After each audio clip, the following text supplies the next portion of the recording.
जीअं त नाज़रीन असां सां गॾु मौजूदु आहिनि जेको आहे सो वणकारी मुहिम जा मेंबर ऐं उन्हनि सां ॻाल्हि ॿोल कंदासीं। पाकिस्तान जेको आहे सो विलेज क्लब मच कचहरी में मौजूदु आहियूं।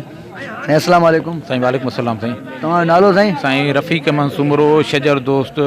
असां गुज़िरियल 10 सालनि खां शजरकारीअ लाइ असां कुशा आहियूं।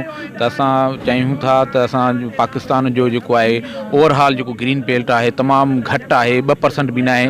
उनखे असां चऊं था त जेको असांजो आहे इंटरनेशनल जेको बेल्ट आहे जंहिं लाइ त ओतिरो 25% हुजे।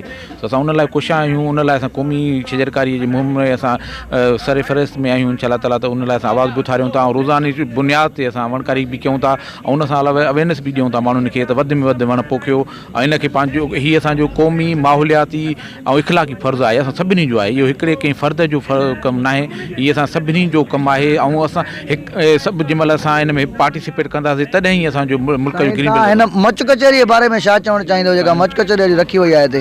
अॼु हीअ जेको कचहरी जो माशाल्लाह जेकी आहे साईं अरेंज कयो आहे प्रोग्राम ॾाढो तमामु बहितरीनु लॻो असांखे ऐं अहिड़ा मेड़ा का थियणु घुरिजनि असां में। इहे जेके आहिनि तमामु पहिरियां त काफ़ी साल अॻु में थींदा हुआ काफ़ी, पर असांजो अहिड़ो हिकिड़ो रुझान अची वियो त इहे तमामु घटिजी विया।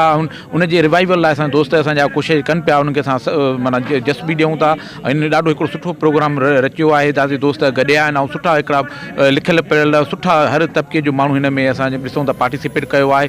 ऐं हिन हिकिड़ो क़ौमी इतिहाद जेको आहे असांजो क़ौमी आहे त असां चऊं था त जेको इंसान दोस्त जेको आहे असां त ईअं चवंदा इंसान दोस्त असां माना क़ौमियत खां निकिरी असां चवंदा त इंसान दोस्त हिकिड़ो जेको पैनल जोड़ियो आहे असां उन लाइ असां इहे बहितरीनु कोशिशि आहे। ऐं असां चऊं था त अहिड़ा प्रोग्राम थियणु घुरिजनि ऐं ॿियनि दोस्तनि खे बि असां चयूं था जेके बि असांजूं ऑर्गेनाइज़ेशन आहिनि जेकी बि आहे उहे बि पंहिंजे प्लेटफॉर्म तां अहिड़ा प्रोग्राम असांजे अरेंज कनि त ॾाढो सुठो थींदो। इन सां असांजे जेको सुघर आहिनि उन्हनि जी बि हौसला अफ़ज़ाई थींदी माशाल्लाह ऐं उन सां हिकिड़ो असांजो जेको कल्चर आहे उहो उनखे बि असांजी हथी मिलंदी। वॾी महिरबानी साईं, तव्हांजी वॾी महिरबानी।